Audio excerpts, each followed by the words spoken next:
আসসালামু আলাইকুম। কেমন আছেন সবাই?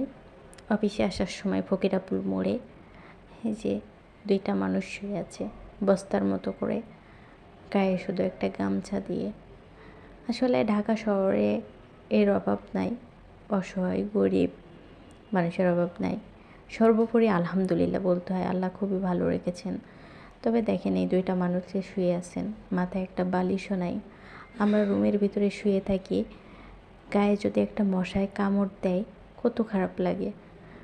আর এইসব মানুষগুলো রাস্তার সাইডে কীভাবে শুয়ে থাকে, আল্লাহ তুমি এদের হেফাজত করো, এই ছাড়া বলার কিছু নাই।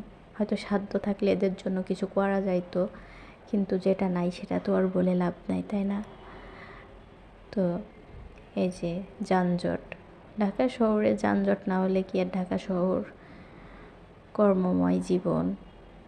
সবাই ভালো থাকবেন, সুস্থ থাকবেন, সাবধানে থাকবেন। আল্লাহ হাফেজ।